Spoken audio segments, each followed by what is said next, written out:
Okay. So we're doing checkpoint difficult questions and the doubt questions that most of the kids get. So this is your first question, which says the diagram shows the position of three vertices of a parallelogram. So basically, they're talking about a parallelogram. What is a parallelogram? Parallelogram is something which has got four sides, and all the four sides out of them, one this side and another this side, should be equal and they should be parallel to each other. And then same goes for the other sides. The opposite sides are parallel to each other. That's a parallelogram.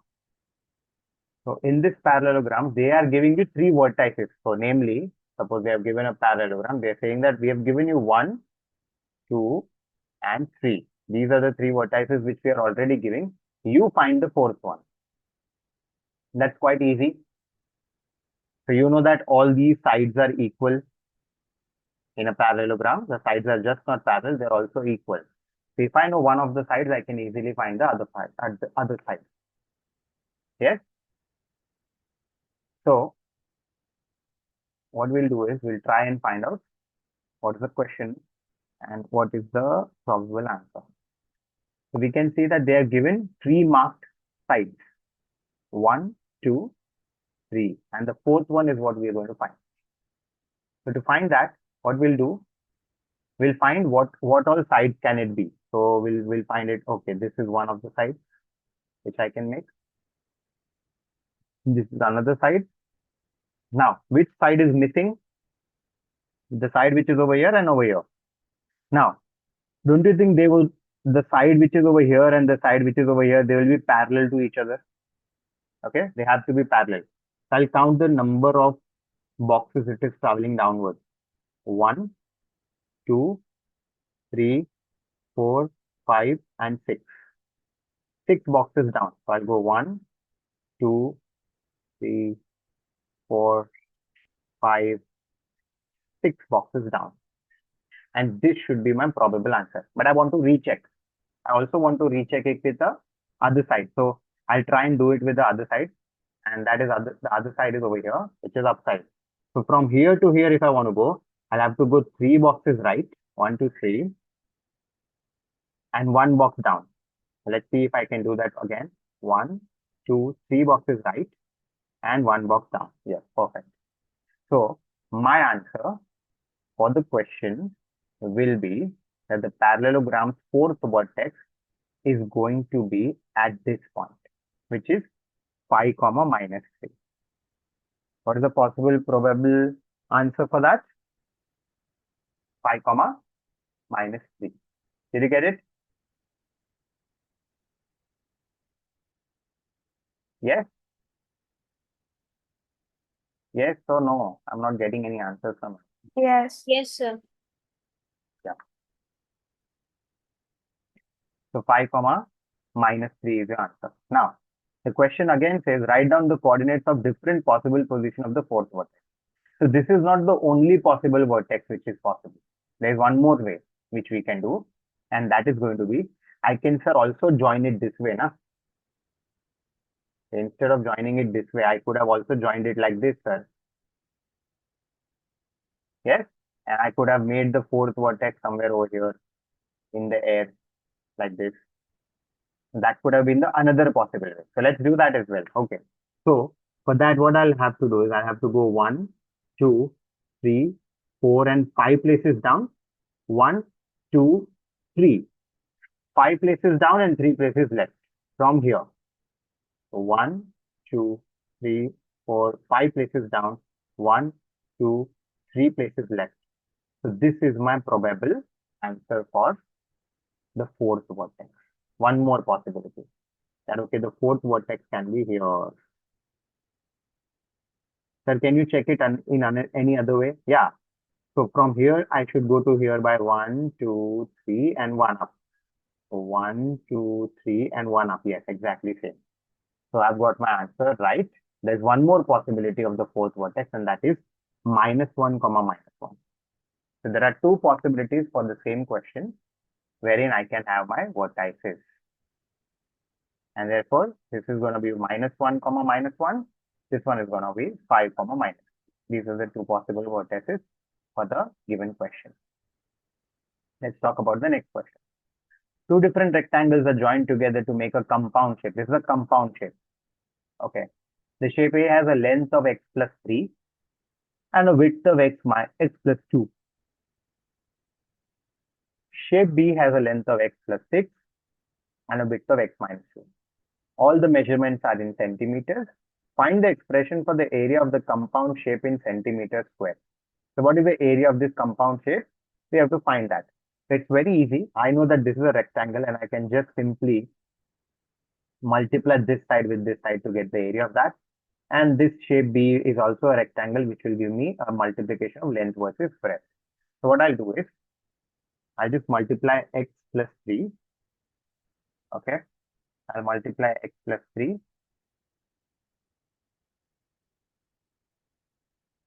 into x plus 2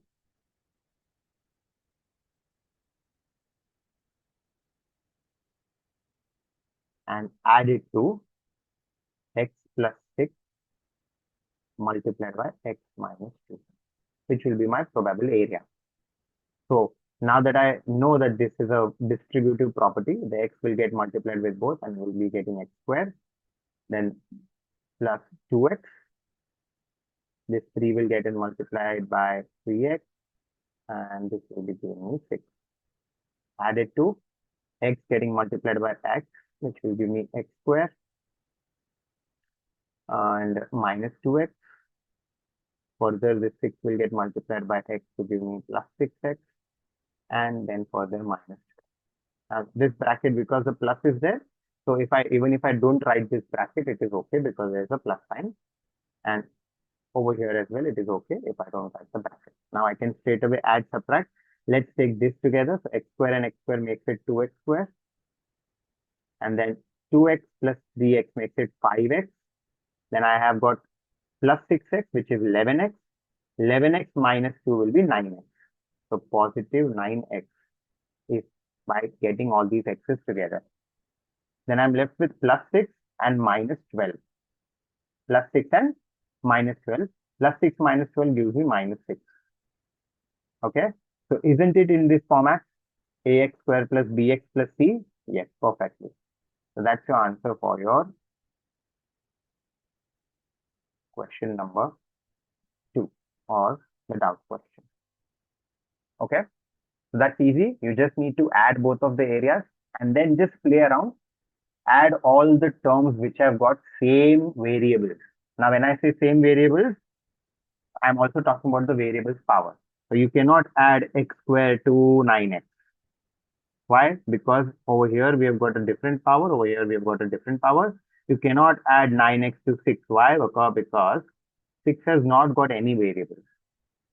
And because it is without variable, it is just a constant and can be kept alone. We shouldn't add, subtract terms with different variables. That brings us to the next question. Here is a square-based pyramid. So we have got a pyramid which has got a base which is of a square. The top vertex is directly above the middle of the base. Perfect. So it's a regular square pyramid. Write down the number of planes of symmetry in the pyramid. So now we have got to talk about the symmetrical planes of symmetry. So when I talk about the planes of symmetry, I need to talk about, if I take a knife, if this pyramid was made of, say, sand, it is made up of sand, and if I take a knife and try and cut, so if I cut this plane and if I cut this pyramid, I should be getting equal planes or equal sides when I cut them. So suppose I cut over on this line like this, I will get equal parts. If I cut over on this line, again I'll get equal parts. If I cut over on this line, say this one, half, voila, again I get a symmetrical thing. If I cut on this line, again I'll get a symmetry. If you see in totality, I've got 4 ways in which I can cut it and I will get symmetries. If I cut it over the 4 ways, then I get the symmetries, and hence write down the number of planes of symmetry the pyramid has. It is 4. The answer is 4. It has got 4 planes of symmetry. The table shows the ratio of number of teachers to the number of students needed for each class. So for a swimming class, number of teachers, if it is 1, then they can manage maximum 3 students. If it is a volleyball tutoring session or a volleyball coaching session, one tutor or one teacher can manage 10. And if it's football, one teacher can easily manage 12. Students are asked to choose from the 3 classes, one of the 3 classes. 14 choose swimming, 22 choose volleyball, and 27 choose football. All the classes happen at the same time. Means I cannot have the same teacher going into the same class. Secondly, not a single student is going to 2 different classes. All of them are going to only one class, right? So calculate the number of teachers needed in total. We'll start from the first. So how many of them have chosen swimming? It is 14. So I'll just straight away divide 14 divided by 3. The answer will be almost 4.66. So I will see that there are 12 kids which are having 4 teachers, and there'll be a class of 2 kids which is having 1 teacher. Okay. So total, see, teacher cannot be 0.66, right? Either the teacher is not there, either the teacher is there. So either you go for 4 or you go for 1. So I will say we will go for 1 because एक बच्चा है तो भी हमको teacher तो रखना ही पड़ेगा. So the answer is 5 teachers will be there in the swimming class. Then 22 of them choose volleyball. So for every 10 kids we'll have 1 teacher. So 20 kids will be managed by 2, and for the other 2 will have 1 more teacher. So 3 teachers over here. 27 choose football. So 12 will have 1, another 12 will have 1, another 12 will have 1. So where have we reached? 36. So we cannot go for the third one here. But we can say, sir, 12, 12, 24, 24 and 3. 3 extra kids. For that 3 extra kids, we'll need an extra teacher. Okay, great. So 3 teachers for football. So what is the number of teachers that you will need in total? 5 for swimming, 3 for volleyball, and 3 for football. So answer is 11 teachers. Okay. We always round up towards the higher side. Why? Because teacher cannot be half. They cannot be 0.33. They cannot be 0.25. They're either there or they're not there. And because the school has committed, okay, for every 1 kid, for every 3 kids, we'll have 1 swimming teacher. So even if there are 2 more or 1 more, they have to have an extra teacher. So this is how it will be served. Going to the next part. A dance class needs a ratio of 1 teacher to every 16 students. There are 5 dance teachers. 72 students chose dance. Calculate how many more students can attend the dance class. So every 1 teacher can manage 16. So 5 into 16. How many kids will these 5 teachers will manage? They'll be able to manage 80. They'll be able to manage 80 students easily. Now that they are able to manage 80 students, 72 students have already chosen. How many more can join? It is 8. 8 more students can join easily without we hiring any extra teacher. Got it? It is 80 minus 72. So that's a simple straightaway unitary method math. The grid shows a line which is a straight line. Yes. Draw a ring around the equation of the line. Which one is the equation of the line? Now, it's very easy to know because from left to right, it is going upwards. So if I apply the logic of y is equal to mx plus c, I know that m has to be positive. So anything which is near x should be positive. Okay. So this cannot be the answer because there's no x. This is positive. This is also positive. This is also positive. This is also positive. So no, I cannot remove anything else. Let's go for C. C is called as a y-intercept.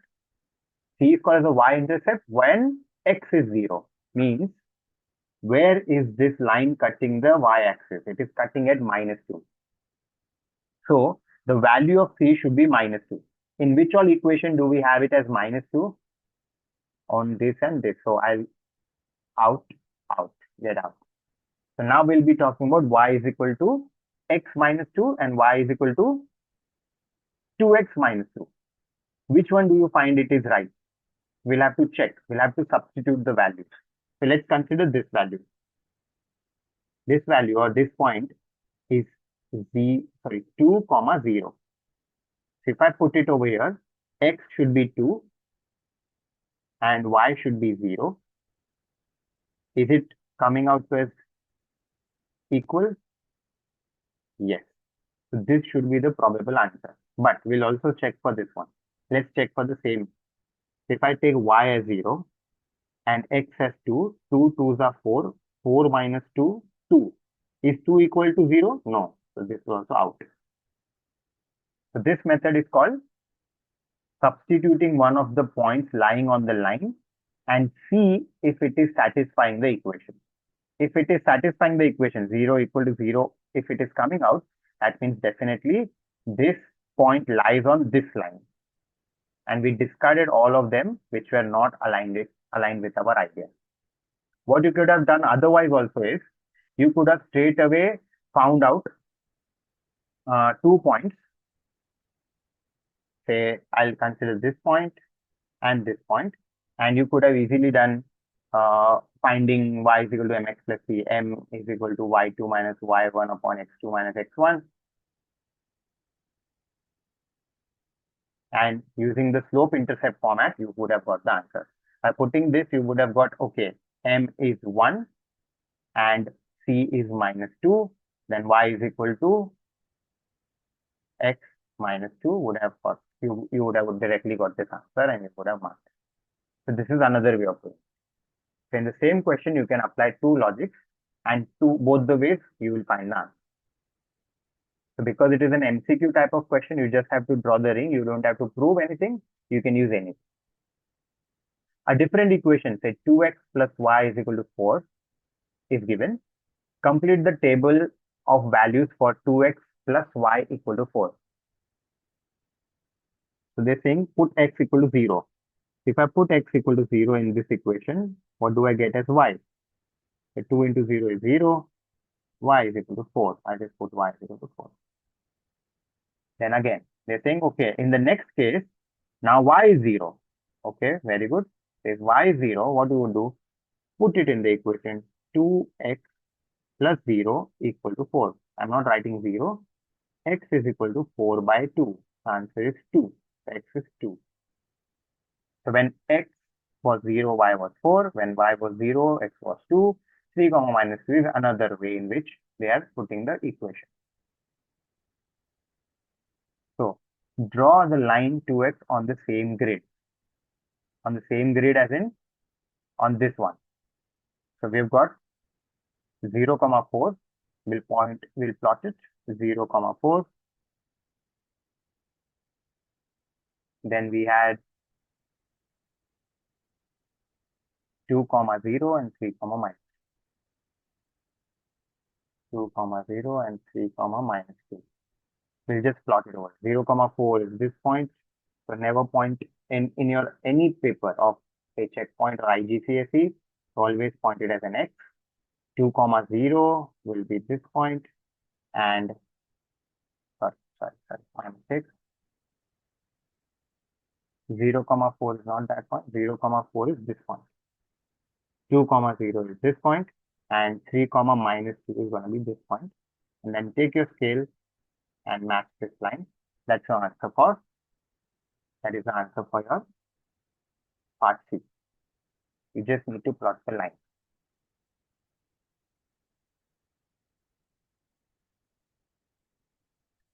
Two shapes are shown on the grid, A and B. Describe the single transformation that maps A onto B. If I just try and make say this point is exactly at this distance, 1 distance. This point is at 2 distance. If I see this is a mirror image, they both are mirror images of each other. Okay. So what is a single transformation? This is a mirror or reflection. It's a reflection over x-axis. That's the answer. It's a reflection over on the x-axis. Draw the image of shape B after the enlargement scale factor of 2. Center is minus 10, 0. Sorry, minus 10, 8. So minus 10, 8. Minus 10, 8. Minus 10, 8 is this point. Minus 10, 8 is this point. Sorry, it will go up. Minus 10 on the x-axis, plus 8 on the y-axis. Minus 10, 8. This is the point of enlargement. I need to do what kind of enlargement? I need to enlarge it in a way. I need to enlarge it in a way that it is a 2x factor. What I'll do is I'll join each and every vertex of B and let it go. Now I'll calculate what is the distance from the center. So 1, 2, and 3. So the next one is going to be at a distance of 6 from this. 1, 2, 3, 4, 5, and 6. This is my vertex number 1. Remember, I'm making a dot. You should normally make a very small dot. It is just to make you understand, okay, this is the point. I'm just trying to make that. Then, for this point to be going over here, so it is going to go 4 steps right, 1 step down. So it's going to be multiplied by 2, 8 steps right and 2 steps down. So 8 steps right will be 1, 2, 3, 4, 5, 6, 7, 8, and 2 steps down, 1, 2. That's my second point. Now I know that it is going to be a straight line. So by logic, I can use that. Okay, this is going to be at this point. It is purely logic, okay? And because from here also it goes down, how many steps? 1, 2. It should go down 4 steps. 1, 2, 3, and 4. It should lie somewhere over here. So this is my figure. Okay? This is my enlarged figure. I will name it as B dash. Or whatever, whether they have given any name. If they have given any name, I'll use it. Over here, I've got the image of the enlargement with a scale factor of 2. Why the scale factor 2? Because they've said it. Because it is 2, every distance from this point was doubled. If it was 3, I made it 6. If it was 4 right and 1 down, I made it 8 right and 2 down, and so on. And that's how we find the scale factor of the enlargement, or rather the enlargement using the scale factor with a different center. Here is a graph of 4 lines. I don't know if it was already given, so I'll just recheck it. I think it is not. Why? This one we had solved in class, but I not really understand it So this is the properly. line. This is the line which is cutting the y-axis at 14. So y is equal to x plus 14, right? This might cut at minus 14. That is right. This is x plus 2y is equal to 30. Okay, this is right. This is wrong. It is x plus 2y equal to 36, which is this line. Okay, the line which is downwards. So this part is wrong. Okay, so I've recorrected and I've done this. Now let's start. The equations of the lines are given. Use the graph to find. Yeah. Can you please explain it again? I did not understand. It's a slope intercept form. I'm just using the slope intercept form. I know that intercept is going to be 4. This is y-axis. This is x-axis. Where is the intercept of this line? 14. So that 14 is visible. Where will this go and meet? Obviously, it is not cutting the y-axis anywhere in the positive. It will be minus 14. True. X plus 2y is equal to 60. I just divide by 30. Divide by 2. So y is equal to minus x minus 30. So plus 30, sorry. So 30, it is cutting at 30. Yes, y-intercept is 30. And because I understood this will get divided by 2, it is 18. It should cut at 18. So this line is going to go through 18. This is the line. Now that I know, Use the graph to find the approximate solution to these simultaneous equations. Which these simultaneous equations? Y is equal to x plus 14 and x plus 2y is equal to 36. इन दोनों का ही पूछ रहे हो. They're not asking you anything else. So y is equal to x plus 14 is this line, and x plus 2y is equal to 36 is this line. What is the approximate solution? The solution is nothing but their intersection point. Where are they intersecting? They are intersecting at this is 5, so this is 15, somewhere above 15 and somewhere between 0 and 5. So can I say it's 3, comma, let's consider 16 or maybe 17. I don't know. Because I don't know, I'm just taking a guess because I don't have a very nice grid in front of me. So approximately, what is the solution? The solution for the graph is 3, 17. Why didn't I do anything else? Because they said use the graph. On the graph, the solution is the intersection point. Oh, Maima has left. She has messaged on the group also. For what? She said her battery was low, so her computer shut down. Okay. She'll join in 5 minutes. No problem. This is anyways getting recorded. I'll share it. Okay. No. So here is a graph of 4 lines again. Almost same. I think this is repeated. Don't worry. Don't know what to do. All the rows and the columns and diagonals add up to 15 in this grid. So 5, 3, 7 makes it 15.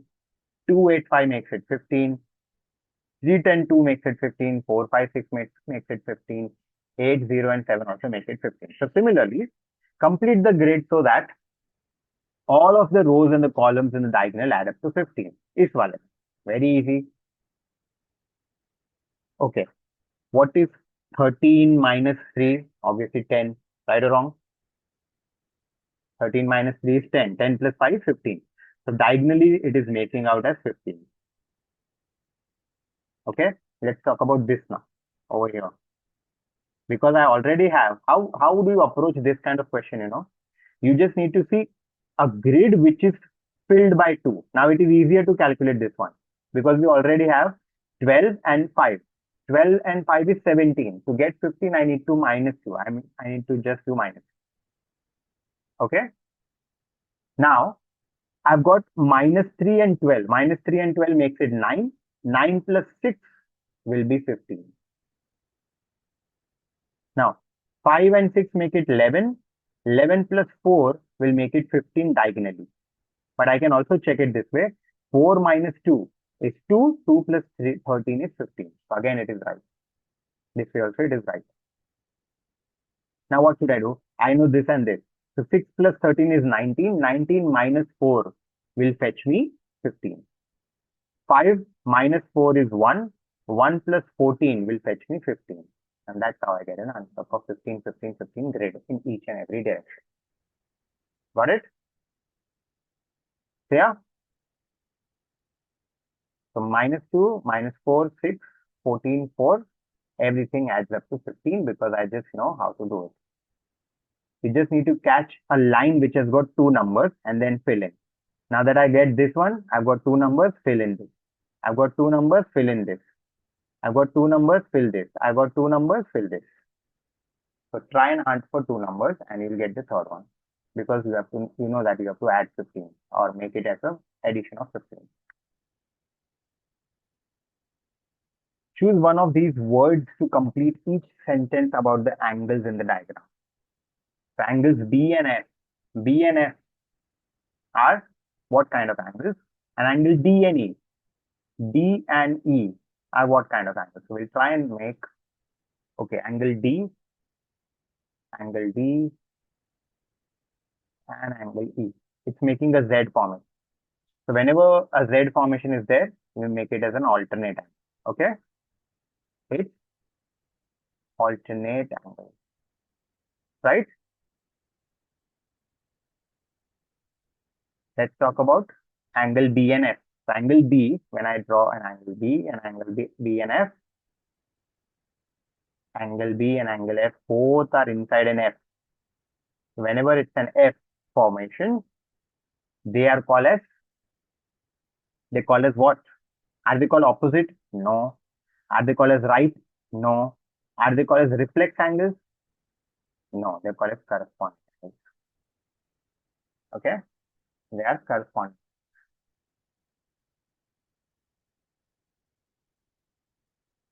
Draw a ring around all the shapes that are congruent to triangle A. How do we get a congruent angle? Congruent triangle is having all sides equal. So this side is 3 boxes long, this is 2 boxes long. How many of them are? This is not. 3 boxes long, yes. 2 boxes long, yes. This is 3 boxes long, 2 boxes long, yes. Why didn't I check the third one? Because I know it's a right angle triangle and the hypotenuse will match. So draw a ring around the ones which are congruent. So I'll be drawing the rings now, and this one and this one are congruent to triangle A. Okay? Clear?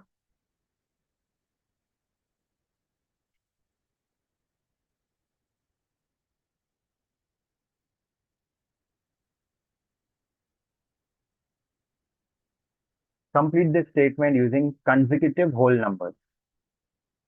Consecutive whole numbers means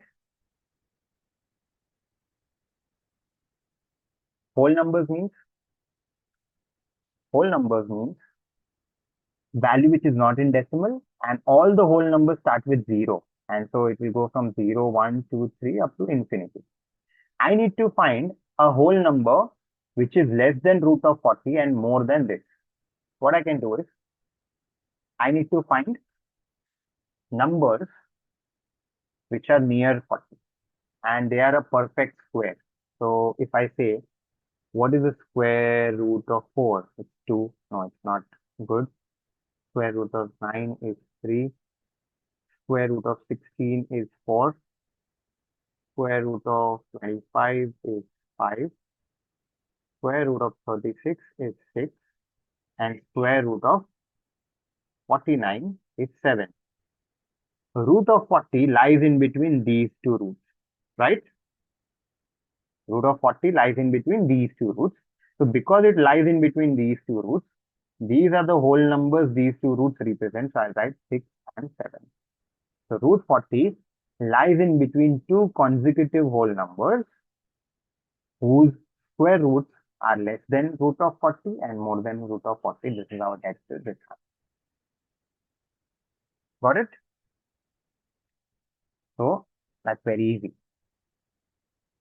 Just need to find out what are the roots which are near to 40, which is less than 40 and more than 40, and then find out the perfect answer for the whole.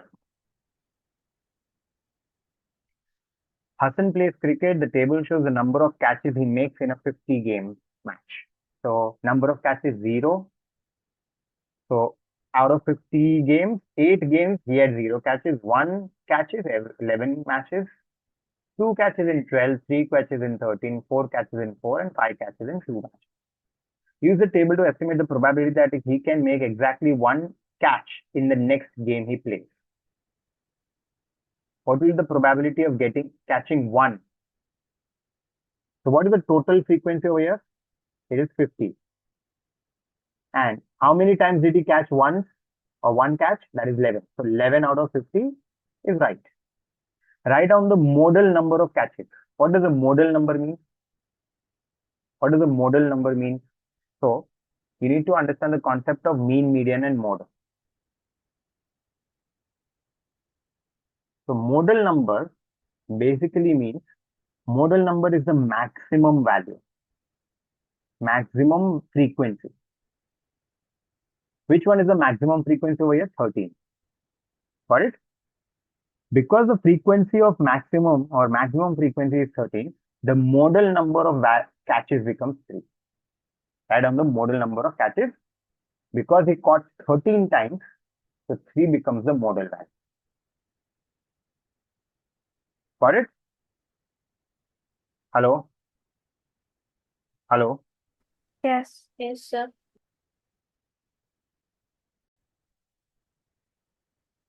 So, what is the median? Median is when I arrange them. So if I start arranging them, in the order of, say, ascending order, so 0 catches 8 times, then 11, then 12, and so on. We have total 50 catches. We need to find out which one is the 26th catch and the 25th catch. If I start plotting 1, 2, 3, 4, 5, 6, 7, 8, it was 0. Then another 11 will be 9, 10, 11, 12, 13, 14, 15, 16, 17, 18, 19, 20. No, 19. Then 12. So 19 and 12 will be 19 plus 12. 19, 20, 21, 22, 23, 24, 25. So for the 25th value of catch, the answer is 2 catches. 26th is also 2 catches. And then if I go on plotting, I'll be getting 5 catches, 4 catches. So what are we trying to do? If I go on calculating the number of catches, which value or which value of number of catches is matching 25th and 26th, the middle value. Okay, median value. This is called the median value. So in this case, the answer is going to be 2. The median value of catches is going to be 2. So how do we know this? Is there a direct formula? If the value is too big, then in that case, what you do is the frequency. Whenever you get a frequency, so you need to do, if it is an even number of frequency, what you do is 50 divided by 2. What is 50 divided by 2? 25th. Now that you got 25th, you also need to take 26 because it's an even number. So 25th and 26th value you have to take into consideration and give an answer for median. Clear? This concept is taught in your 6th, 7th grade, or maybe somewhere in 8th grade. If your teacher is doing that kind of a, he's referring to some books who have got this mean, median, mode values. A hamster eats 2 by 7 of a bag of a carrots each day. A hamster, if he is given 7 bags of carrots, he will eat away 2. Work out how many days it will take the hamster to eat 8 whole bags of carrots.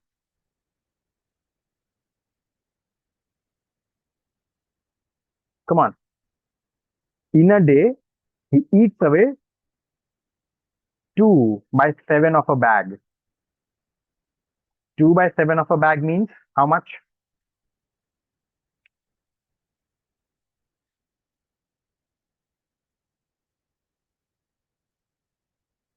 Two by 7 of a bag means what? How much?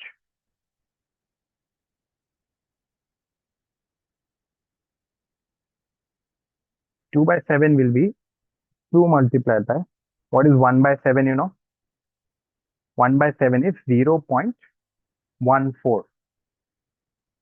1 by 7 is 0.14.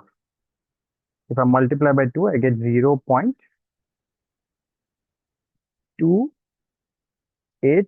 Maybe this is 2, so 28. Let's consider 28. I convert it into percentages. I will get almost 28%. So in a day, he eats 28% of one bag. 28% of one bag. Calculate how many days will he take the hamster to eat away 8 whole bags. This was just to give you an idea what is 2 by 7. We can do it by a straight unitary method, which is 2 by 7 of carrots eaten in one day. How many carrots will be eaten in 8 days? Straight away cross multiply and get your answer. So x will be equal to 8 into 2 by 7. Okay. 8 into 2 by 7 will be 16 divided by 7. Oh, sorry. This is wrong. It is not 8 days, rather, it is 8 bags. It is 8 bags And how many days will it take to eat 8 bags? Okay, that's the question. I put it in the wrong place. So bags are over here and days are over here. So days are x days. We are going to find x days. So x will go and multiply with 2 by 7, and 8 will go and multiply with 8, 1. So it will become 8. So x will be equal to 8 into 7 divided by 2, which is 2 divided by 4. 4 sevens are 28 days. So it is going to take a hamster 28 days to finish 8 whole bags of carrots. Got it? How did I do? It's very easy. You just need to put it in the right way. So I can also do a mistake that I put it in the wrong place. That's all. But I knew that the answer is going to be very big, so I could manage it. Mia has 2 ribbons. One is 60 centimeter long and the other one is 45 centimeter long. Mia cuts both the ribbons into pieces. All the pieces have the same length. Find the greatest possible length of each piece of ribbon. Greatest possible length. Greatest possible length. Highest common factor. Because the word is greatest. So what I'm going to do is, I'm going to find HCF of 60 and 45. How do I find? I need to do the factors. What is the factor of 60? 2 into 3 into 2 into 5. What is 45? 45 answers are 5 into 5. No, not 45. 5 into 3 into 3. These are the factors for 45, which is a highest common factor. 3 and 5, 3 and 5 over here. The answer is 3 5 are 15. So 15 is the greatest possible length each piece of ribbon can have. That's it. Okay? Greatest possible length. Because they said we want the greater. Otherwise, you could have also had 3 centimeters. 3. But we did not want 3. We wanted the highest possible length that can be made, and they should have all equal length. But the 45 one also and 60 ones also. So there'll be 4 15 centimeters over here and 3 ribbons of 15 centimeter over here, and we'll get the answers. So highest common factor is what you got to find.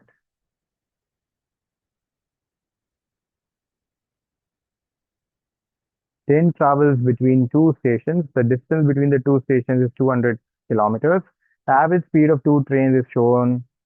One is of 100 km per hour and the other one is 80 km per hour. Calculate the difference between the journey times of the 2 trains. Give your answers in minutes. The distance between the 2 stations is 2 kilometers. So obviously, the train A is going to take 2 hours because time is equal to distance upon speed. So distance is 200 kilometers. We divide it, so we get answer of 2 hours. But because we want in minutes, we'll convert it into 120 minutes. Okay, 120 minutes. How much time will train B take? So train B is going to take 200 divided by 80. That's going to be Tishum. It's going to be 4 2s are 4 5s are.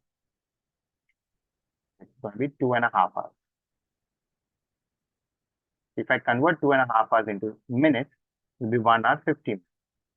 What is the difference in the time of the 2 trains in minutes? It's going to be 30 minutes. So train B is going to be 30 minutes late as compared to train A, because train A has a higher speed. 30 minutes apart. There.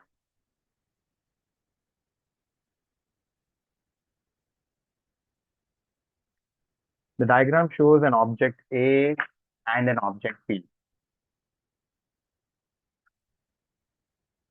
A can be mapped onto B using a rotation of the center with the center of 0, 0, followed by a different type of transformation. Complete the description of the two transformations. First transformation is rotation, already we know. So what is the word that you'll put it over here? First transformation is rotation over center 0, 0. What is the word we use? Rotation over the center 0, 0, followed by the second transformation. For that, we'll have to check what is the figure actually doing. Let's do the rotation. If I rotate it, it should be something like this. It will come out. So it is at a distance of say 2 down, 3, 3, 2. It will be something like this.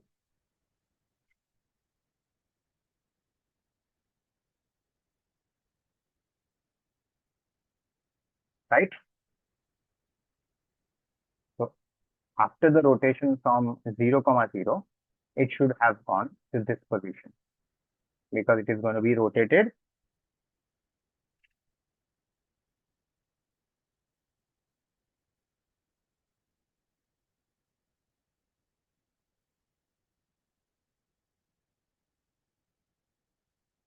We also need to check how many degrees have they transformed, or how many degrees of rotation. So if I do 90 degree, it is coming out like this, but then to get this, it is very difficult. So rather I will take it 180 degrees. So when I do 180 degrees, it will exactly go from here as well to this point. It will go 3 places here, 3 right, 2 down, yes, and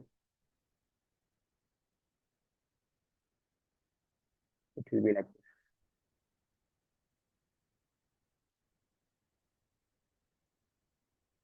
No, it's gonna be like this.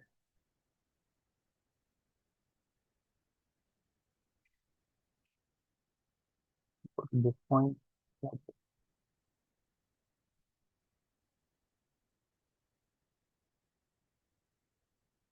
Got it?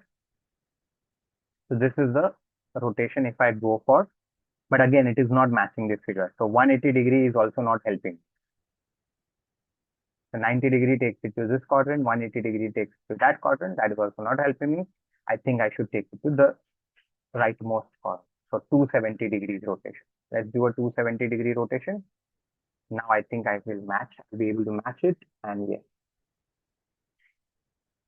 if I do it, the rotation of 270 degree above that, yes, I am able to match it. And now I just need to go from here to there.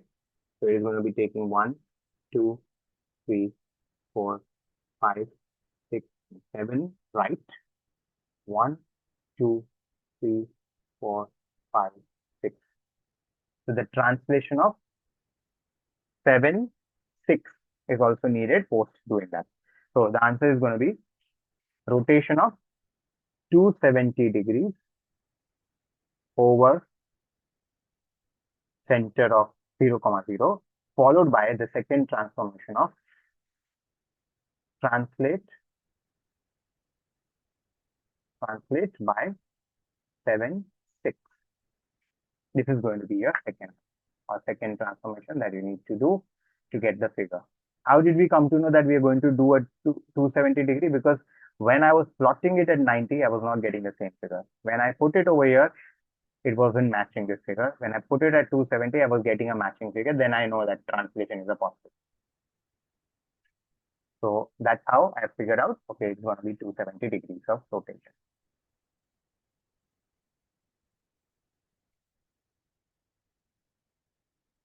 The diagram shows squares split into congruent triangles. Work out the percentage of the squares that is shaded. The percentage of squares that is shaded. So if I consider this as a whole, I've got 1, 2, 3, 4, 5, 6, 7, 8 parts. Out of 8 parts, how many parts are shaded? 5 parts. So 5 parts out of 8 are shaded. Multiply by 100, I get my percentage of shaded. It's going to be 8 when I divide by 100, I know a direct answer that it is going to be 12.5. Because I know it, I've just taken it directly. 100 divided by 8 is always 12.5. 12.5 when I multiply by 5, I will get an answer for 62.5%. It's going to be 62.5%. That's a very easy thing. Whenever such a figure is given, calculate the total number of parts. That becomes your denominator. Calculate the number of shaded parts because all of them are equal. So it doesn't matter. So 5 parts out of 8 are shaded and therefore just multiply by 100. A star and a diamond is given. The diamond is a multiple of 8 and a star is a factor of 15. When they are divided, I get an answer of 45. Find the value of diamond and the star. This is going to be a bit tricky. Let's do and find it. So, sorry, they both have been added together. It's a multiple of 8 and this one is a factor of 15, factor of 15.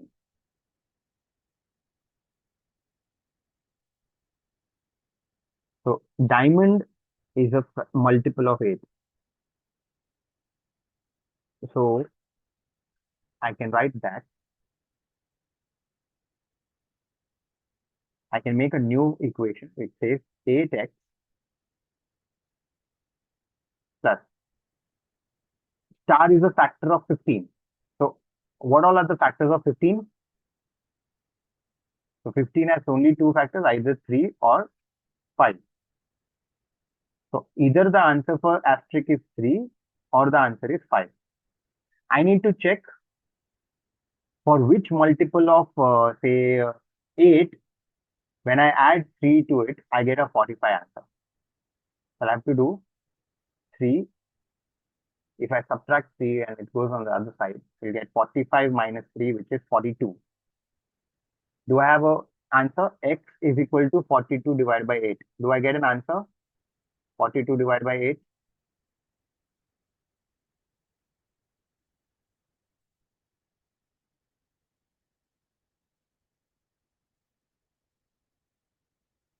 (42 divided by 8), we don't get a perfect answer. So this is not an answer. 3 is not.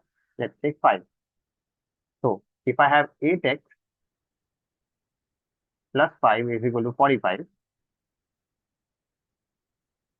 then if I take the 5 over there, I get 8x is equal to 40. If I divide the x by 40 by 8, I get an answer of 5. Yes, I'm getting an answer of 5. So the diamond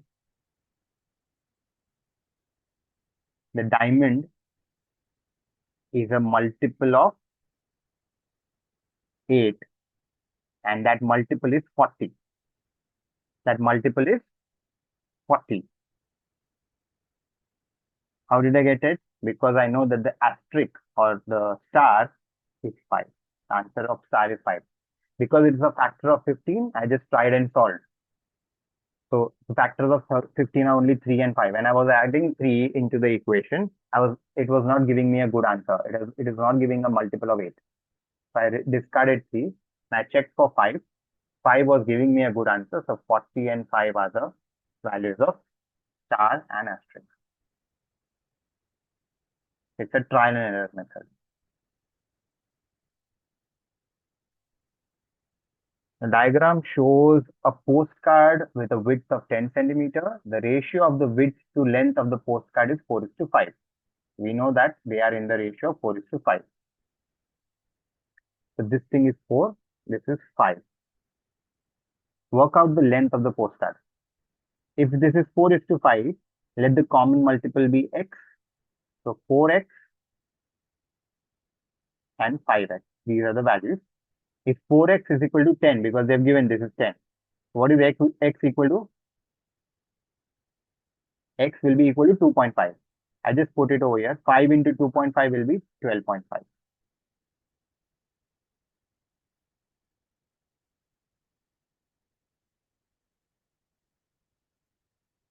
Four times x is 10. Remember, whenever we get ratios, the number one thing that we do in any situation is let the common multiple be x. What we do is let the common multiple be x. And therefore, I get two answers. One is 4x, the other one is going to be 5x. Now, in the question itself, they're given that the 4x thing is already 10 centimeters long. So I got a direct answer that x is going to be 2.5 with math. So what is 5x equal to? 5 times x will be equal to nothing but 5 times 2.5.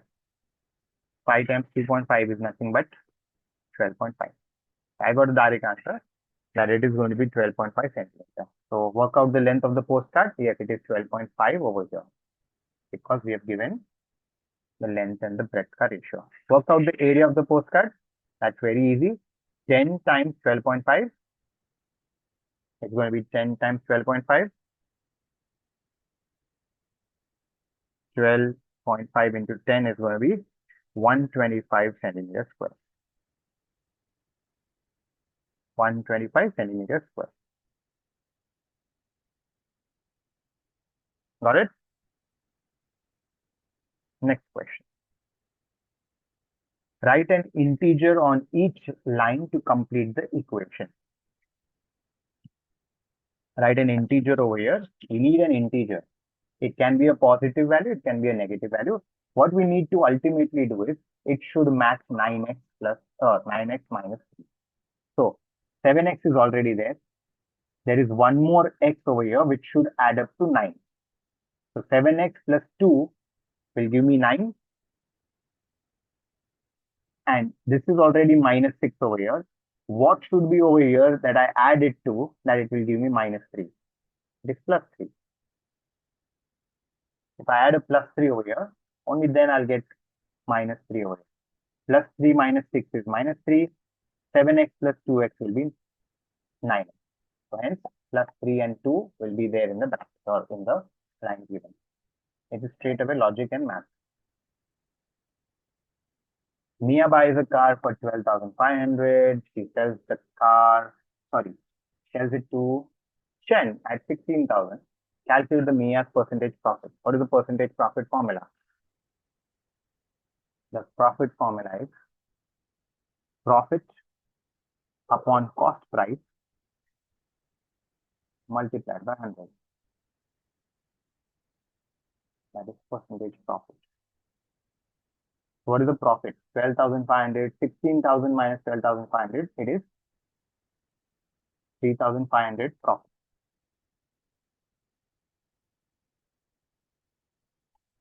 Divided by cost price, which is 12,500, and multiply by 100.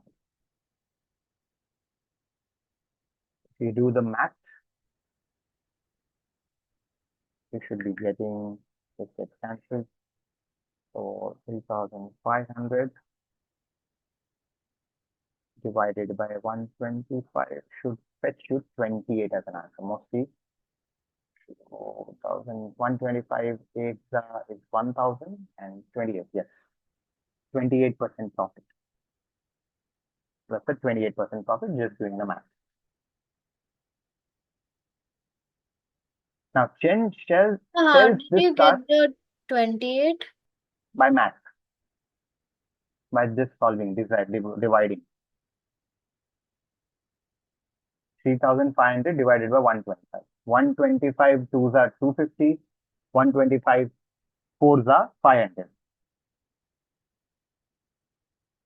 So I know that if I go on adding 500, 500, 500 7 times, 7 fours are 28. It is going to be 3,500. That's math. You can do it in your, in your paper. I understood. Chen sells the car to Gabriela and makes a loss of 5%. Calculate the price Gabriela pays for the car. So if it is a loss of 5%, so 5% on what? On the cost price. So 5% is 5 into 16,000. That's going to be 165 by 800. So he sold at a loss of $800. So 16,000 subtracted by 800, as we said, 15,200. So Gabriela bought it at 15,200. Some change. That's the cost price for Gabriela. The diagram shows points A, B, and C. A, B, C. Find the coordinates of the midpoints of the line AC. That's very easy. Just join them from the graph. I can easily find it. So how many places did it go? 1, 2, 3, and 4 right. 1, 2, 3, 4, 5, and 6 up. So 4 right and 6 up. So I take 2 right and 3 up. 1, 2, 3. Where are they matching? Over here. That's the point of intersection or the midpoint straight away. So I can say 2, minus 1. Directly from the graph, I can make it up. Anyways, it is for 1 mark, so I will not do any mathematics or I will not apply any formula. ABCD is a square right on the coordinates of point D. ABCD has to be a square. So to make a square, I need to have something like this. Again, the same concept that we did in the first question, something which is over here. So I will have to check what is the length. How many points do I make to go from B to C? I'm taking 1, 2, 3, 4, 5 steps right, 1 step up. 1, 2, 3, 4, 5 steps and 1 up. So the answer is 5, minus 1. From A also I need to travel same distance as B to C. Then only I'll get a square. But that's also a parallelogram. A square is a parallelogram. So 5, minus 1 is the answer.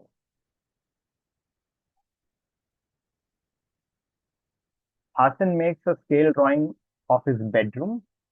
He uses a scale of 1:40.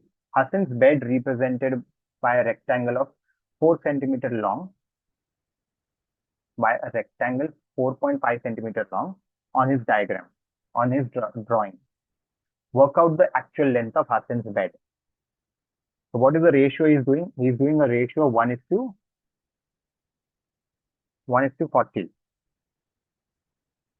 So in the diagram, 4.5 is equal to 1.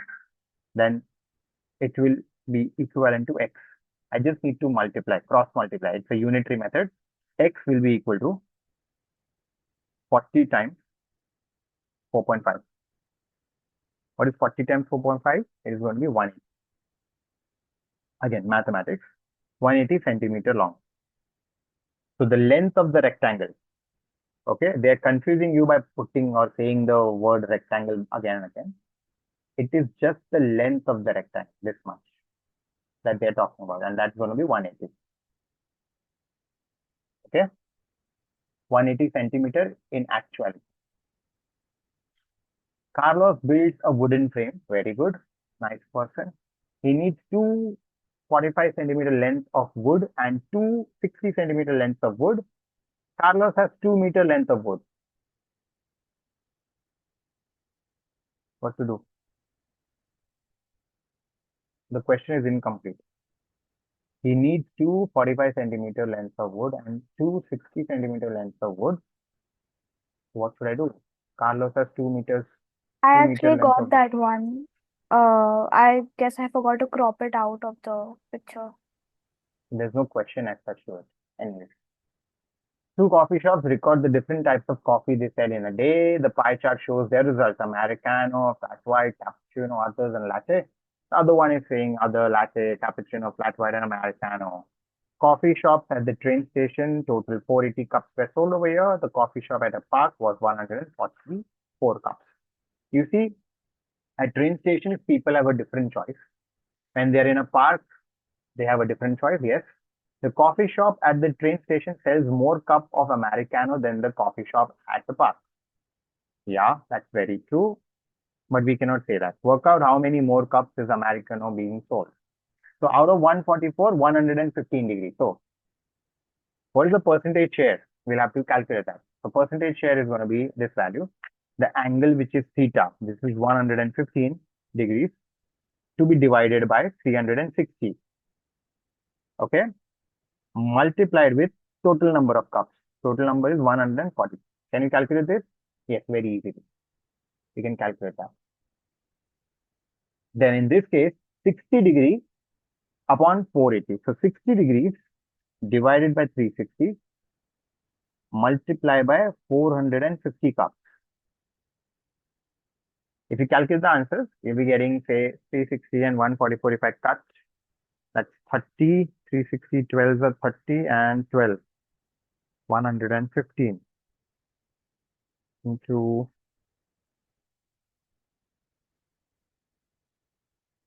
this comes out to be as 46. And 450 divided by 6 straight away, it comes out as 75.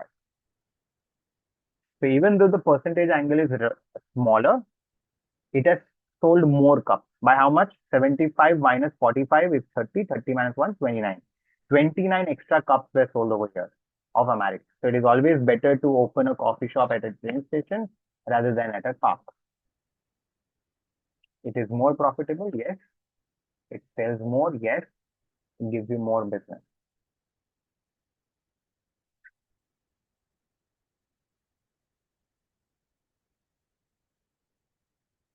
A security code is made from one of the number and then one of the shape which is shown. 1, 2, 3, and 4.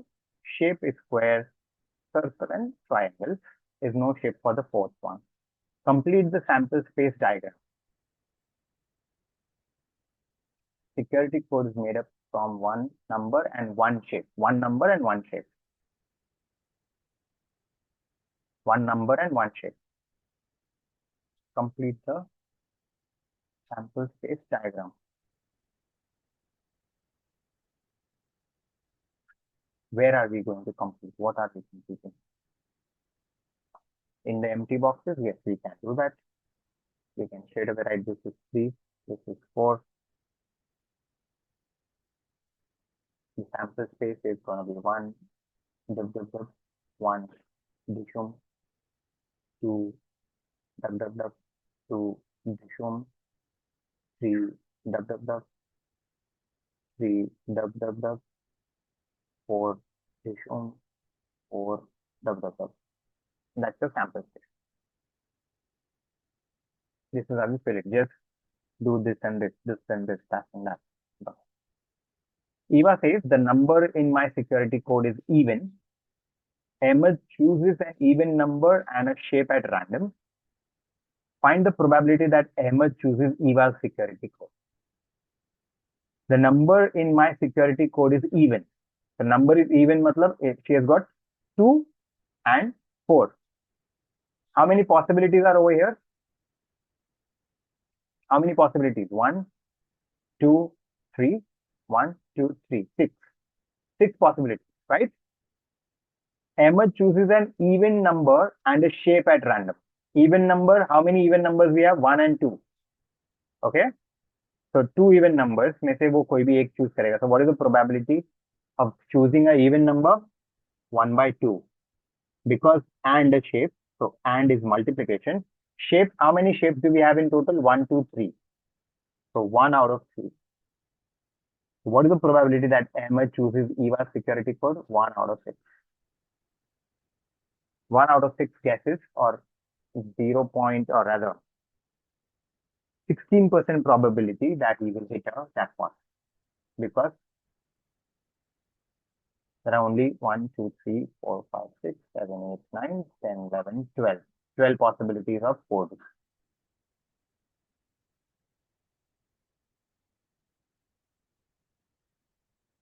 Write a positive number in each box to make each statement true.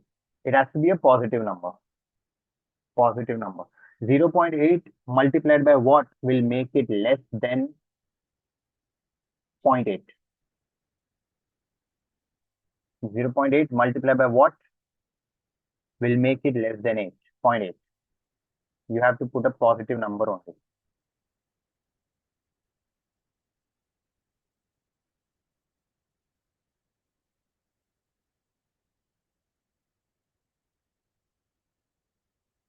Which positive number will you put? 1.3 plus what number, positive number, is less than 1.3? 8 divided by which number will make it greater than 80? Which positive number? This is also divided as, In the first one, can we put 0? no, 0 is not a positive number. No? Oh, yeah.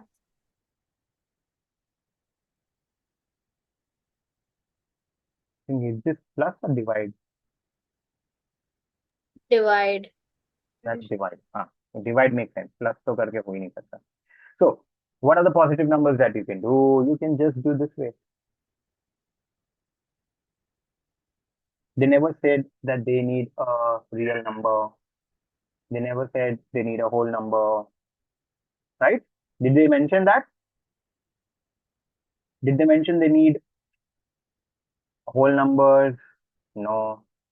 They need a positive number, right? Right or wrong? Yeah. Hello, mic testing, Right, 1, 2, 3. right. Yeah. If I divide by which number, divide 1.3 by which number that it becomes less than 1.3? Divide by 1.1. Divide by 1.1 and it will be less than 1.3. Divide it by a number that it becomes greater than 80. Wow. If it has to be greater than 80, I will have to divide it by 0.01. 0.01 will solve my problem. Is 0.01 positive? Yes, it is positive. Clear? Clear. Hello, mic testing, 1, 2, 3, hello. Yes. Okay, these are the possible answers.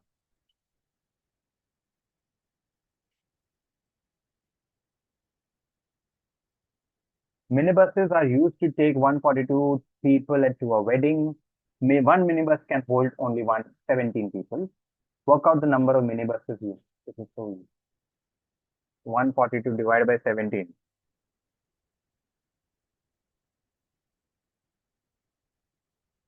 The answer is coming out as somewhere greater than 8 points. Something. It's coming as 8 point something. So, for the remaining people, will you not get a bus? You will have to get a bus. So, 9 buses is what you will use. Work out the number of minibuses used, 9 buses, because the answer went above 8. We cannot have a half bus, a quarter bus. We either have a bus, we don't have a bus. So always go for a higher number. Naomi draws a tessellation using only one type of regular polygon. 3 of these polygons meet at one point in her tessellation. Name the regular polygon Naomi uses. Naomi draws only using only one type of regular polygon. One type of regular polygon. Okay. 3 of these polygons meet at one point in her tessellation. Name the regular polygon she is using.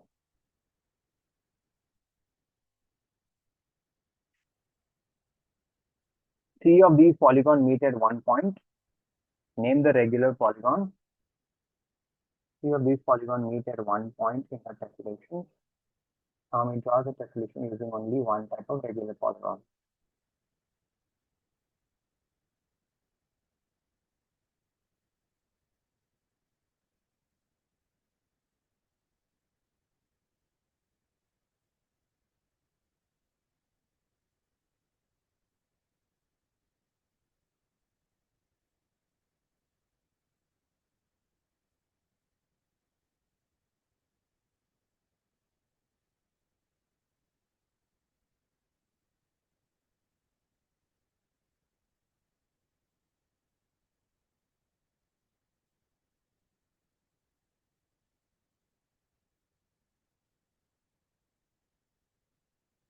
The hexagon. It is a hexagon.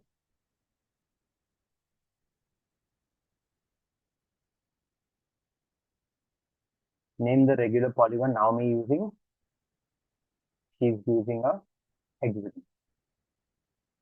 Use the method of trial and improvement to find the solution of x cube plus 3x equal to 20. Find the value of x, correct to one decimal place. You must show all your work. Use the method of trial and improvement to find the solution of. If x is 2, x cube plus 3x is 14. You must show all your working. You may not need to use all the rows in the table. Find the value of x. You have to find the value of x, which when put into this gets you an answer of 20. Okay? You have to get an answer of 20. So if you put x as 1, what do you get? You will not come out as 20. Let's not waste our time. Let's put x as 3. What is 3 cube? What is 3 cube? 27. Okay, 3 cube is 27 and 3 3s are 9. So 27 plus 9 goes way above 20. You cannot do that. Can I use minus 2? Let's do minus 2. Minus 2 into minus 2 into minus 2 will be minus 8. Minus 8 plus 2 into 3 into minus 2 is minus 6. Minus 8 plus minus 6 is going to be, again, not a good answer. So, what values? Minus 3, let's take minus 3. Minus 3 will again take you to a very, very big negative answer. Cannot do that. Which value will give you, which value of x will give you 20? Can I take 4? What is 4 cube?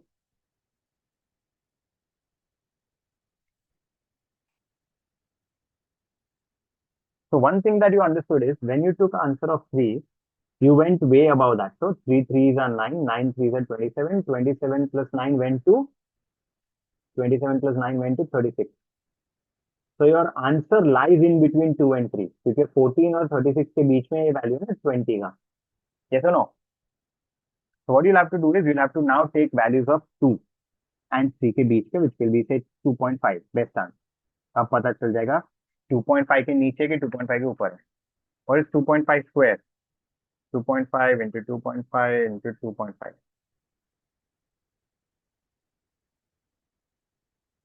That gives you 15.625 and 2.5 into 3 will be giving you an additional 7.5. That goes 23. That goes about 23. तो हमको पता चल गया कि answer 2.5 से भी नीचे है. I'll take 2.4. Let's take 2.4. So 2.4 cube plus 3 into 2.4. Answer is 21. Again, lower than 2.4. 2.3 पकड़ते हैं. 2.3 cube plus 3 into 2.4 for 2.3 gives you an answer of 19. 2.3 is giving you an answer of 19. 2.4 is giving you an answer of 21. So you'll take something in between them. Let's take 2.35. So 2.35 cube plus 3 into 2.35. Answer is well approximately equal to 20. Okay, you can use your calci over here. So answer for this, the value of x over here is 2.35. You have to do trial and error, which is what we were doing, and finding where the answer will lie. That's a trial and error method. X will be 2.35.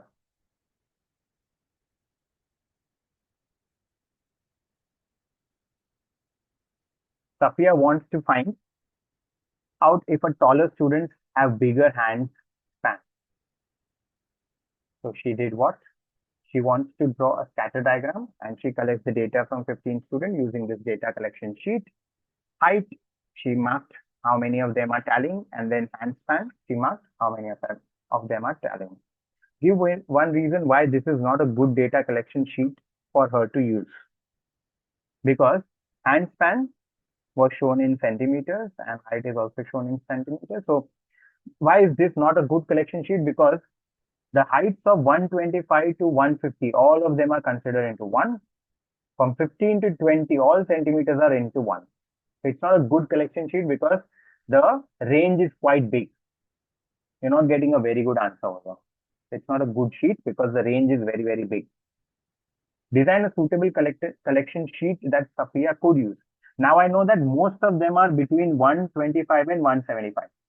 Okay. And whoever is 120, 175 and above, they're actually not having the hand of this size.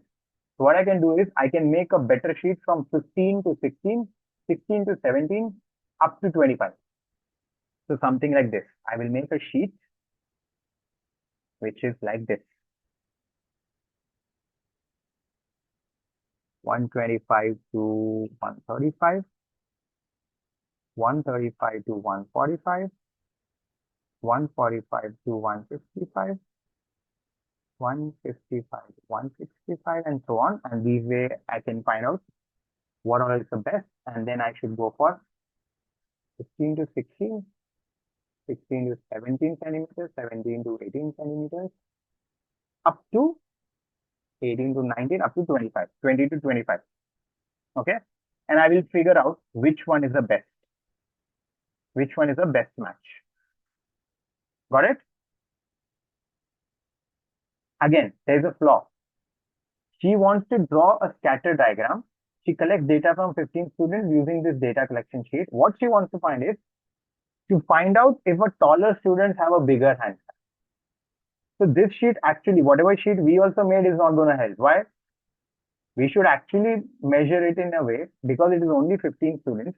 What we should rather do is a suitable collection sheet would be name, height, and span, hand span. Okay. Name, height, and span. And then when she gets it, she should be plotting it over the graph. She should be plotting it over the graph by height and span. So this way she could get a better answer because one student of some height is having a hand span of something which can be marked on an XY plane and not this way. This is just a single plane answer. The scatter graph can be done by this method and not by the ones that she has. So it's a wrong way of calculating it. She should just simply do this. Name of the student, height and span, height and span. For each name, she should plot a point on the graph, and that will make her a scatter graph for herself. Because she wants to correlate whether height is corresponding to hand span or not. A fish tank in the shape of a cuboid has a length of this, that, and that. What is the find the capacity? 60 into 30 into 30. That's it straight away. Capacity is nothing but the volume. Volume is going to be 60 into 30 into 30. That's going to be 9 6 54. 54. And because this is in centimeters, we'll not write it as direct answer. We need to convert it into liters because they're expecting the answer in liters. So we are getting an answer of 54,000 liters, sorry, 1,000 centimeter cubes. We need to know that every 1,000 centimeter cube is equal to 1 liter. So answer is 54 liters. This tank can have a capacity of 54 liters on it.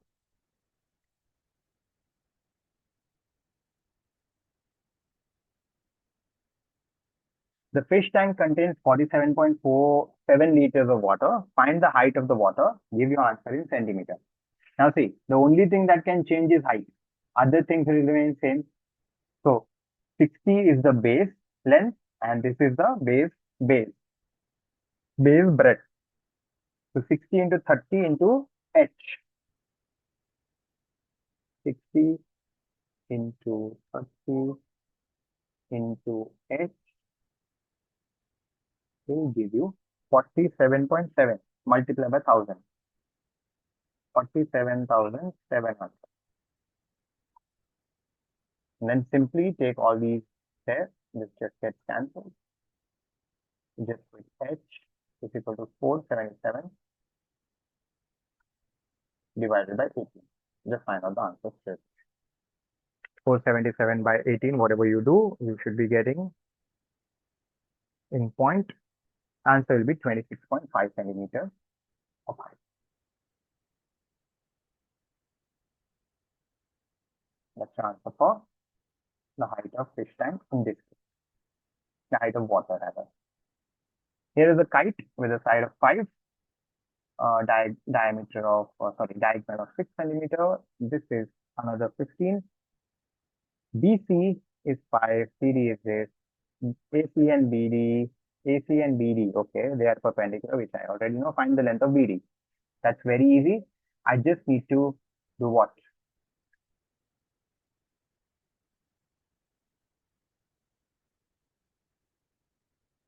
Remember that whenever kite is having 2 diagonals, the shorter diagonal is always being cut into 2 equal parts. Because this is 2 equal parts, this is 3. And this is a right angle triangle. What happens over here? This is 5. So 3, 5, and 4 are a Pythagorean triplet. So I know that this part, B to O, is 4 centimeter. I need to find out this triangle. This I know is 3. This I know is 15. I need to calculate this. The upper one I've already calculated. Right? So this was 5. This was 3, I know. And 3, 4, and 5 are Pythagorean triplets. So hence I directly found out it is. So let's find out this. This is going to be, the question mark is going to be under root of 15 square, which is 225.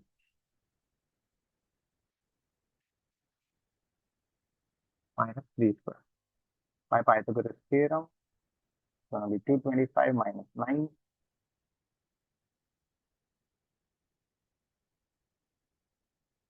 Is under root of 225 minus 9 will be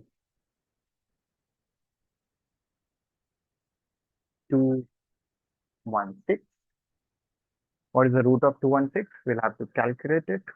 It's not a perfect square.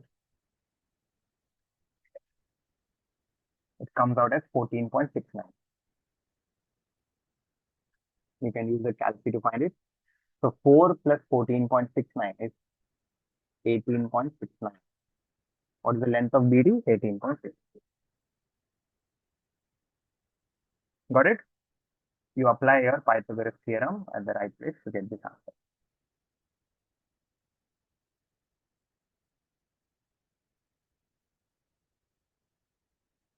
Here is the net of a cuboid. Very good.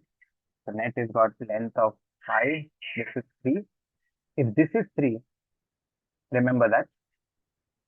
If this edge is 3, these both will be connected. So this is also 3 centimeters.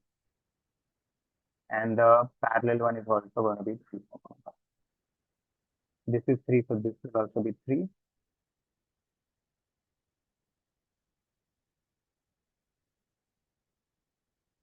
Work out the surface.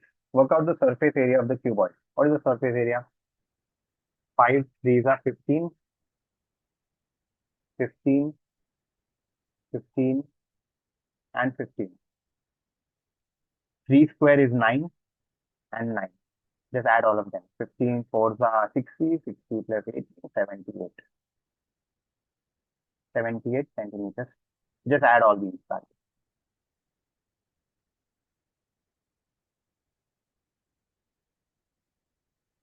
78 centimeter square is the surface area of the cuboid.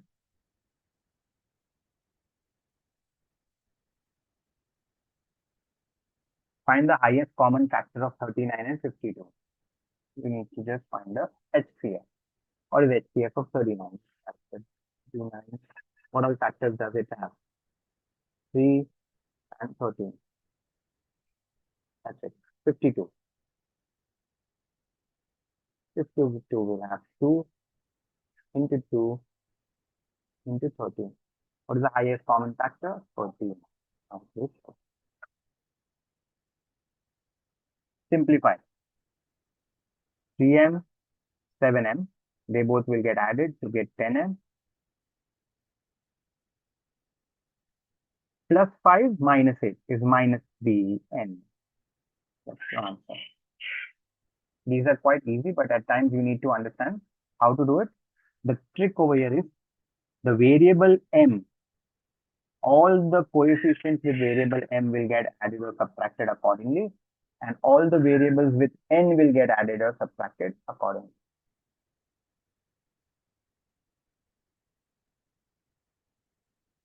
Lily is trying to find out if boys or girls scored generally higher marks in a test. She decides to find the mode, mean, and the range of each group. Here are the results of her calculation. Put a tick next to which group is generally scoring higher marks. See the modal marks or mode.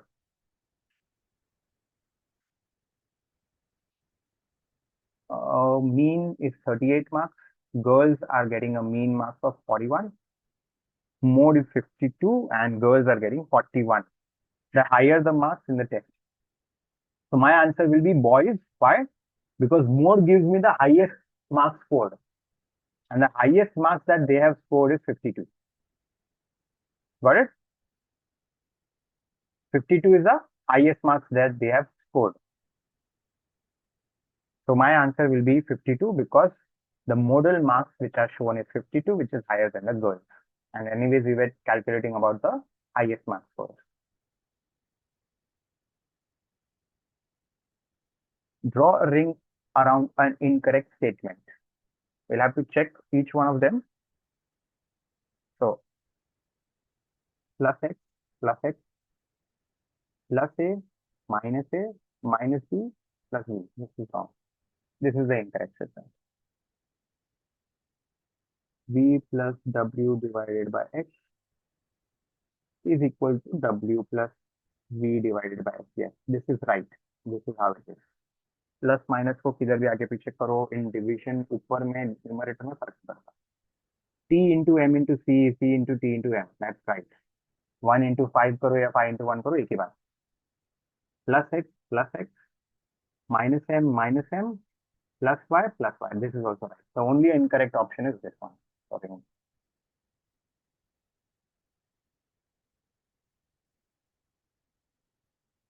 Cylinder A has a height of 10 centimeter. It has been filled with water.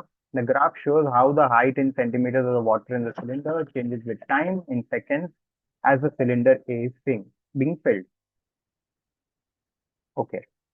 So initially the speed of water was slow. Then the speed of water which is getting into the cylinder grew.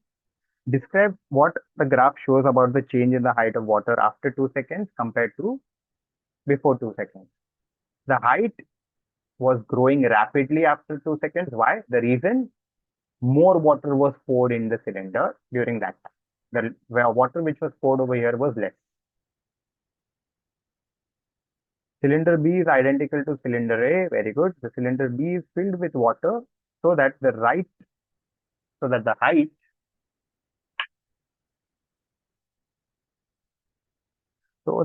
of the water increases at a constant rate of 1.2 centimeter per liter. Show this information on the same grade. 1.2 centimeter per liter. 1.2 centimeter per second. So after every 1 second, it should grow by 1.25. 1.25 over here. So after 2 seconds, it should be 2.5. It would be here. After 3 seconds,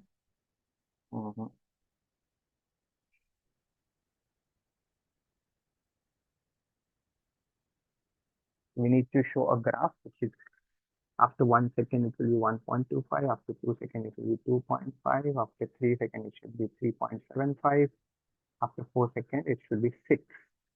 Next, sorry, 5. If you draw the graph,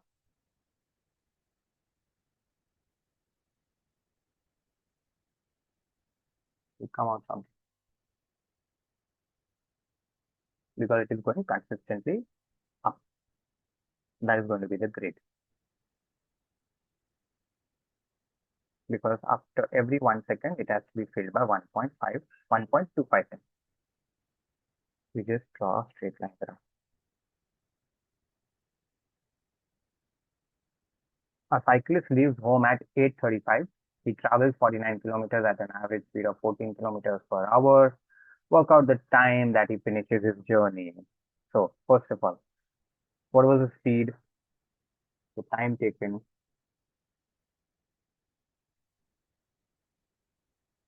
will be equal to speed, distance divided by speed. So 49 divided by 14. Pardon, my system is a bit lagging. Just a second more. So answer is going to be distance divided by speed. The distance to be covered is 49 kilometers to be divided by 14. Are you able to see my working in blue? Yes. Yes. So 49 divided by 4 will be 7 divided by 2, which is ultimately 3.5.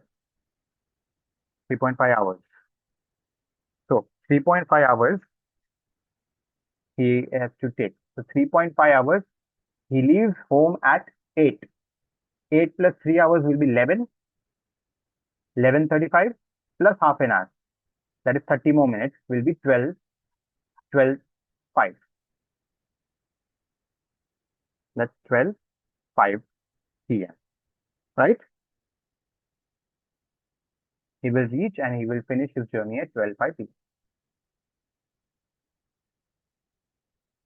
Work out 23 minus 3 multiplied by 3 the whole square. What do you do? What is the rule, you know? What is the rule we use?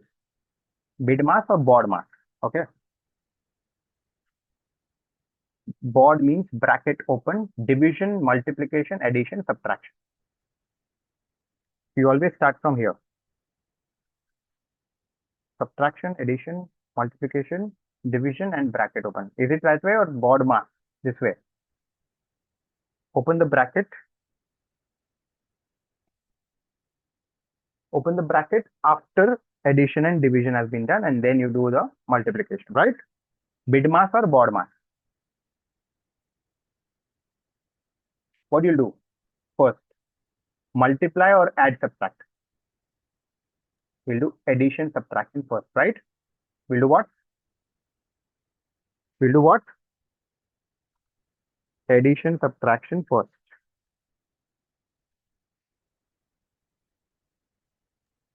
Just a second.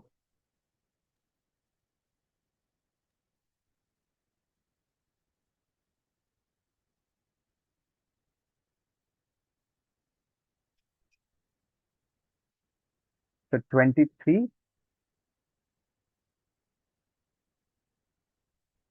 minus 3 cross 3, which will be 9.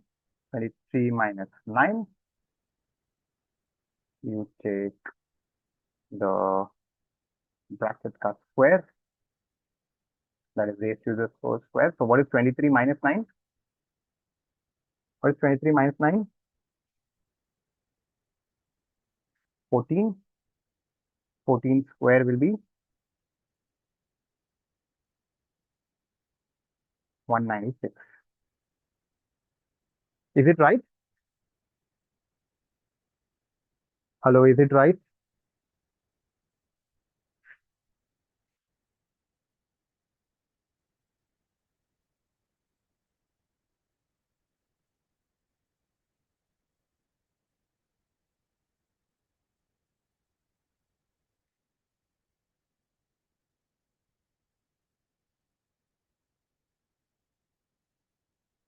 We first do the multiplication of 3 into 3. Because this is minus 3, we get minus 9. Then we add, subtract. There is this thing. And then we take the square of the final answer. So square of the final answer is 114, which is 196. Answer is 196 over here. Draw a ring around the two calculations that have an answer smaller than 73. Draw a ring around two calculations that have an answer smaller than 73. Which one will be smaller than 73? Obviously this one. Sorry. 73 into 0.26, 100%. That is going to be the answer. If I do 73 divided by 2 by 15, instead I can write it as 15 multiplied by 15 by 2. Again, the numerator is bigger than denominator, hence it will grow. It will go above 73. This is not the answer. This is 73 divided by 0.49. If I divide by a smaller number than 1, then the answer becomes greater than 73. Again, this is also not a right answer. Yes, this can be the answer because the numerator is smaller than the denominator. The multiple will be, or the answer will be less than 1. And when I multiply by 0.73, the answer will be further less than 70. These are the two rings.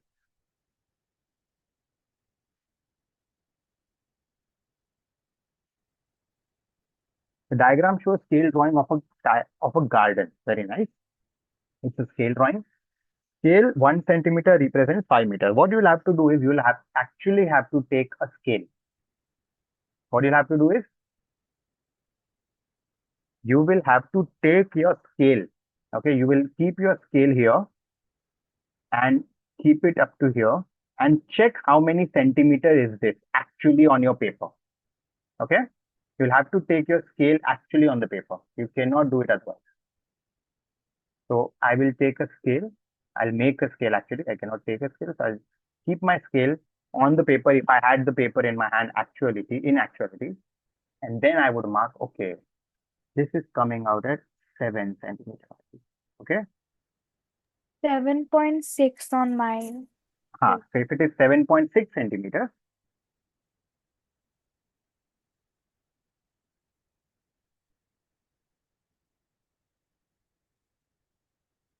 pardon, if it is 7.6 centimeters,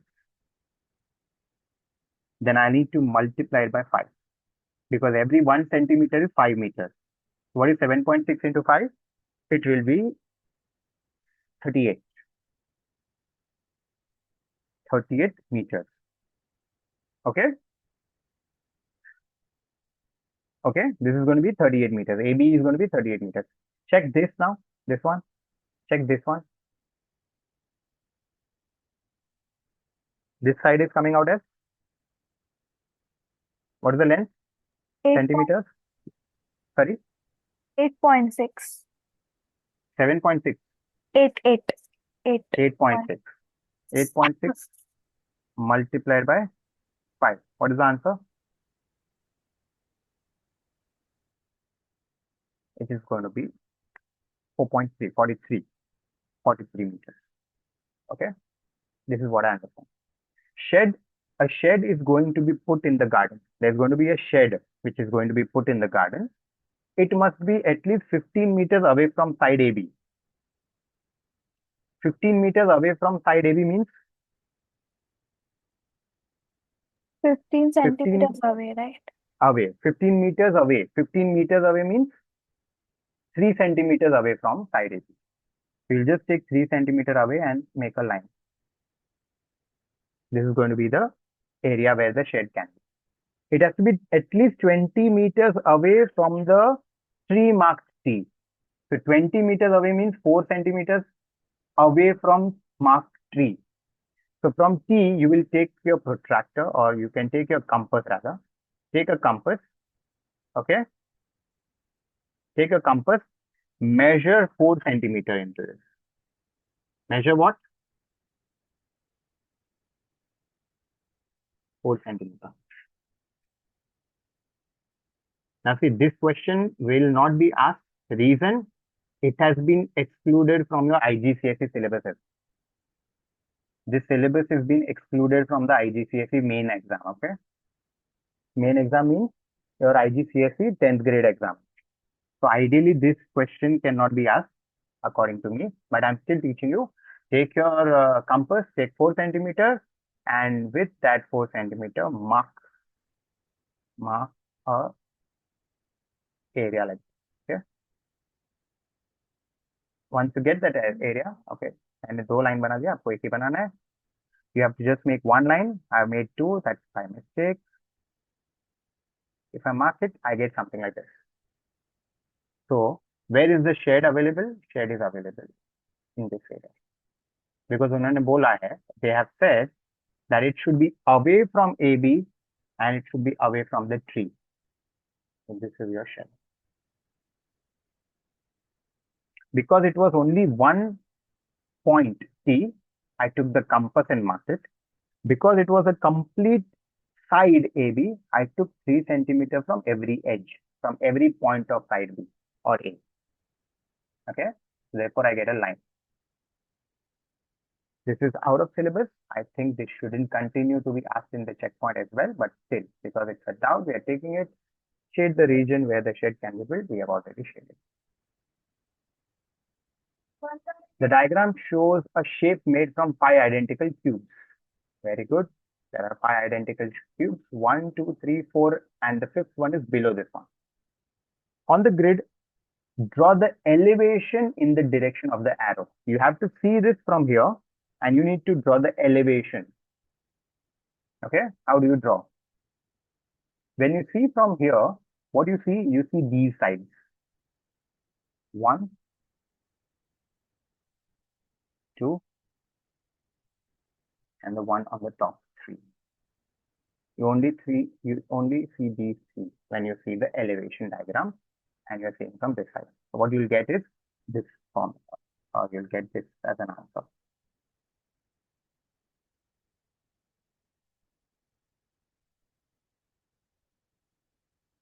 I'm taking each box as 4. Huh? ये एक is 4. One of them is 4.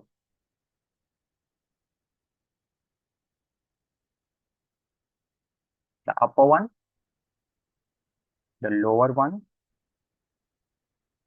and the side one. You'll be seeing it like this.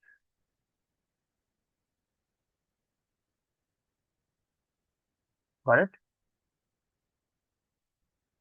This is what the elevation is. Elevation means when you see from this side what all things are available to be seen. So you only see this, this, and that. That's the elevation diagram.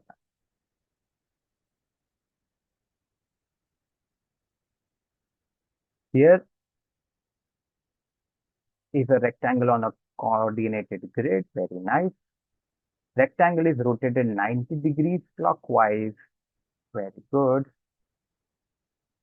About the vertex A itself. Okay, very good. Work out the coordinates of the image of vertex V. When we rotate it 90 degrees from A, the answer that we should be getting, you have to use a butter paper. You have to obviously use a butter paper. Keep it on A, keep your value or the pencil at A and then draw it and change it clockwise. When you do it, you'll get an answer like this. Okay, it's 4 blocks away and we get this answer. A will remain A, but B will change to B dash over here.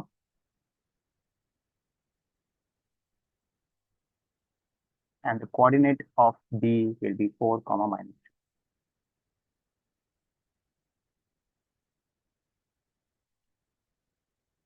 2. It's going to be 4, minus 2. Because it has been rotated clockwise 90 degrees. You can use your butter paper and then you get an answer. 31. B and A and B are 2 numbers where A is between 0 and 1. B is greater than 1. Tick to show if each statement is true or false. A minus B will be less than 0, obviously, because B is greater than 1 and it has got a minus sign. Even if you add A, it will remain a negative number. Hence, this is true for me. Okay.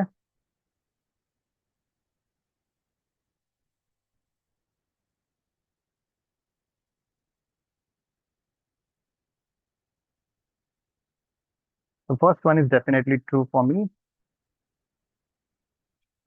A square is greater than A. Acha, A is in between 0 and 1. Remember that if you take 0.5 ka square, you get 0.25. So it is even further lesser than the value. Remember that. If I take 0.5 and take a square of 0.5, I get an answer of 0.25, which is lesser than the actual value. So when the value of A is in between 0 and 1, the square's value is further lesser. So they are saying it is more? No, that's wrong. That's a false answer. A into B is always greater than B. B is what? B is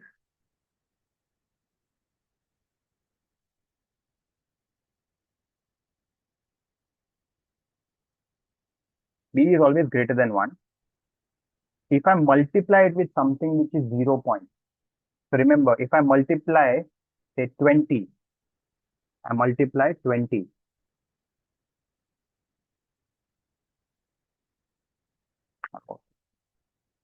If I multiply 20 with 0.5, what is the answer I get?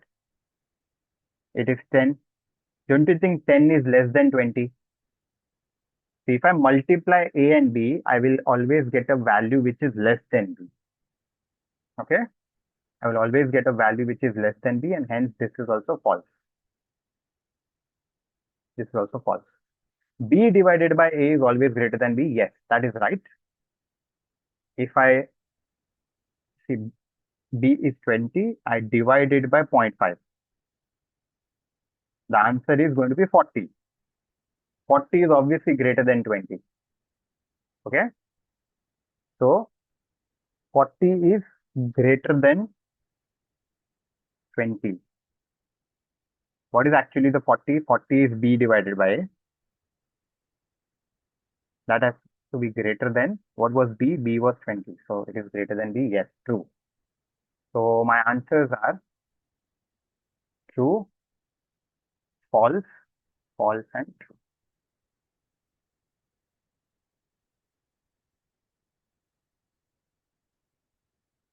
That brings us to the end of your most of the doubts, and most expected questions are also in the same range. Some of them are out of syllabus.